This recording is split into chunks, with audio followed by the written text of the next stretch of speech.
চলছে ওদের নিজেদের ব্যাপার, আমার এখানে ঢুকে লাভ নেই। মানুষ রিজেক্ট করবে, মানুষ এদেরকে রিজেক্ট করবে এবং ভীষণ ভাবে রিজেক্ট করবে। সফল এসআইআর এবং ইলেকশন কমিশন যেভাবে পশ্চিম বাংলায় ধরে ফেলেছেন, এই যে তন্ত্র, বিডিও ডিএম এদের যে তন্ত্র, এই যে বিডিও অফিস গুলোকে আইপ্যাক নিয়ন্ত্রণ করছে, ডিএম দেরকে পাড়ায় সমাধানে আমি লিক করেছি, আপনারা দেখেছেন যে ডিএম দের মেলে আইপ্যাকের থেকে নির্দেশ যাচ্ছিল। আমি তো ডকুমেন্ট দিয়েছি, আপনারা এগুলো ভুলে যান কেন, শর্ট মেমোরি হয় কেন? এটা ইলেকশন কমিশন বুঝে গেছে যে পশ্চিমবঙ্গে কি করতে হয়, কি করতে হবে। ইলেকশন কমিশন গতি বাড়া, পরিচ্ছন্নতা আনুক, মানুষ একদম প্রস্তুত। আপনি আপনার পরিচয় না দিয়ে মাস্ক আর ক্যাপ লাগিয়ে মাথায় এখানে বেরিয়ে গিয়ে সিআর এভিনিউতে 10 জনকে জিজ্ঞেস করুন। আমি দায়িত্ব নিয়ে বলছি 10 জনই হয়তো পাবেন, 9 জন তো পাবেনই যারা বলছে নো ভোট টু মমতা। শুভেন্দুদা, কমিশন বলছে যে ইতিমধ্যে 99% ফর্ম রিলিজ হয়ে গেছে। তৃণমূল বলছে এটা বিএলওদের দিয়ে একটা মিথ্যা অভিযোগ, মিথ্যা কথা বলানো হচ্ছে। তথ্য দিয়ে ইলেকশন কমিশনে করবে। তৃণমূল কাंग्रेस तो বাইরে এসআইআর करने नहीं दूंगी, लड़ाई होगा, ये होगा, सब বলেছে। आंदोलन पूरा आंदोलन होगा, हाफटा বলেনি। মমতা ব্যানার্জি নিজে বলেছেন 21 जुलाई कि पूरा घेराव हो जाएगा। तो आपको घेराव कर देना चाहिए, इतना वेट क्यों कर रहा है आप लोग? স্বরূপনগর সহ একাধিক সীমান্ত দিয়ে यहाँ सीओ का ऑफिस है, कम से कम यहाँ तो घेराव कर लीजिए। শুভেন্দুদা, স্বরূপনগর সহ একাধিক জায়গায় দেখা যাচ্ছে যে লাইন দিয়ে মানুষ বাংলাদেশে ফিরছে, তাদের অনেকের পকেটেই দেখা যাচ্ছে ভারতীয় পরিচয়পত্র, আধার কার্ড ফার্ড নিয়ে তারা কিন্তু ফিরে যাচ্ছেন এসআইআর হচ্ছে বলে। ভারতের আধার কার্ড পকেটে নিয়ে বাংলাদেশে তৃণমূল নেতার সাহায্যেই পেয়েছে। প্রথম থেকে বলছি, এর আগে পেট্রোল পাম্প বন্ধ করবো যেদিন বলছিলাম নিউ মার্কেট ফাঁকা হয়ে গেছিল। এখনো বলছি পালা। আমার এলাকা নন্দীগ্রামের গড় চক্রবেড়িয়াতে 4টে ধরা পড়েছিল। আমাকে লোকাল ছেলেরা জিজ্ঞেস করলো কি করবো, আমরা নৌকায় তুলে দাও। জেলে নিয়ে গেলে তো আমাদের ভাত খাবে, আমাদের ভাত খেতে দেবো কেন? আমাদের তো অনেক মানুষজন একবেলা খেয়ে একবেলা না খেয়ে ঘুমাতে যায়। আমরা আমাদের ভাত খেতে দেবো কেন এই লোকগুলোকে? ভাগ পালা, इमीडिएट पाला। दादा आज जलपाईगुड़ी के माल में एक बीएलओ ने जो है सुसाइड किया है, लेकिन मुख्यमंत्री आरोप लगा रही इलेक्शन कमीशन पर कि दबाव की वजह से बीएलओ ने सुसाइड किया है। झूठा आरोप है। मैं वहां पता कर लिया, ये जो खुदकुशी है इसके लिए जिम्मेदार है ममता बनर्जी का जॉइंट वीडियो। उनका खिलाफ कार्रवाई होना चाहिए। यहाँ इलेक्शन कमीशन का कोई रोल ही नहीं है। आप जिसको एंगल करना चाहता है सीओ और सीईसी को, इसका कोई डायरेक्ट रोल ही नहीं है इसमें। कुछ ऐसी खबर आ रही वो जॉइंट वीडियो के पास गई थी, लेकिन उन्होंने उनको मदद नहीं किया। ये ठीक है, वो तो जॉइंट वीडियो को पूछ लीजिए। इसका साथ इलेक्शन कमीशन का कोई रिलेशन ही नहीं है। ममता बनर्जी इसमें देखिए 12 स्टेट और यूनियन टेरिटरी में चल रहा है, कहाँ भी कुछ नहीं है, यहाँ क्यों ये सब कर रहा है? 7 तक होने के लिए ये लोग पूरा के पूरा एसआईआर को बर्बाद करना चाहता है। लेकिन हम लोग बहुत हैप्पी है, बीजेपी एसआईआर नोटिफिकेशन हो गया। कल यहाँ जो इलेक्शन कमीशन का टीम इंडोर मीटिंग किया, हम लोग का साथ भी तो बीएलओ और कुछ अधिकारी का साथ सीधा रिलेशन है।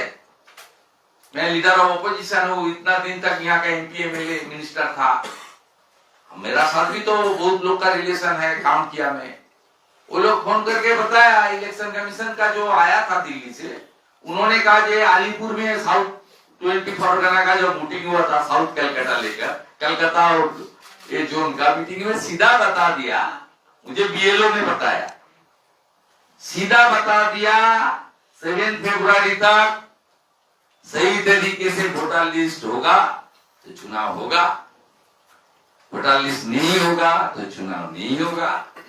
चुनाव नहीं होने से 5 मई का बात क्या होना है वो हमारी संविधान में लिखा हुआ है, किसी को डिमांड करने का जरूरत नहीं है, वो तो सीधा है।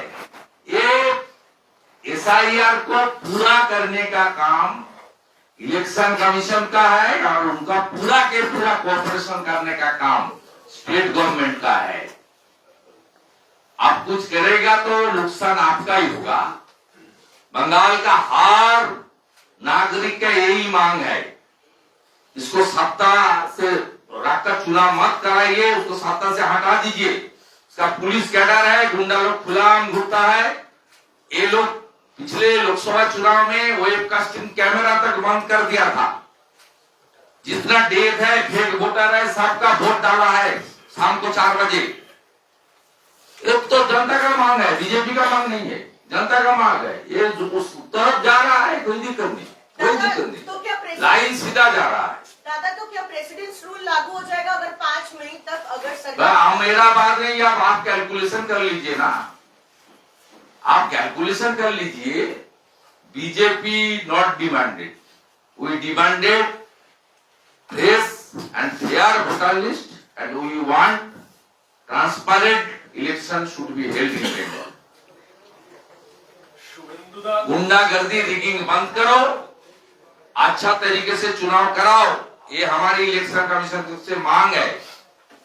लेकिन बाकी तो जो होना है, जो टाइम बाउंड है, वो तो आप संविधान और डेट मिला के थोड़ा एनालिसिस कर लीजिए, नतीजा आ जाएगा। मुझे बोलने का कोई जरूरत ही नहीं। देखे हैं, चुनाव आयोग का ये कहना है कि 36 विधानसभा क्षेत्र ऐसा भी है जहां एसआईआर शुरू होने के बाद घर का लोगों का कोई पता नहीं चल रहा। किराएदार होने पर मकान मालिक भी जानकारी नहीं दे पा रहे हैं, पड़ोसी भी ये नहीं बता पा रहे कि मतदाता आखिर गया कहाँ है। आपका इसके ऊपर क्या है? 36 विधानसभा ऐसा भी है जहां पर ये सब हुआ। ये लोग का नाम यहाँ नहीं रहना चाहिए। 2002 में ये लोग यहाँ था, अभी नहीं है। और बीच बीच में जो 13,25,000 हम लोग जो डबल ट्रिपल एंट्री का लिस्ट दाखिल किया, आधार ने 34 लाख डेथ का जो लिस्ट सबमिट किया, ये तो एक है ना, इसका साथ तो इसका पूरा मील है ना। इसलिए इस जो एब्सेंट वोटर है, 7 चरण 8 चरण का मौका उठाते हुए टीएमसी ने इस तरीके से वोटर को वोट डालने का काम करता है। इसलिए बंगाल में साफ सुथरा वोटर लिस्ट वेस्ट बंगाल में चाहिए।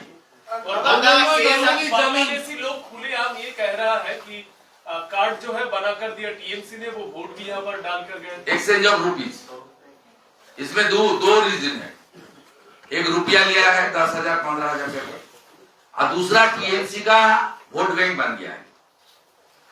ये लोग टीएमसी का वोट बैंक बन गया है, और टीएमसी का जितना भी मिছিল मीटिंग बड़ा मीटिंग होता है, ये लोग पहले आकर आना पड़ता है मजबूरी में। इसलिए टीएमसी का दर्द है, इसलिए बीजेपी का साथ कुछ नहीं है।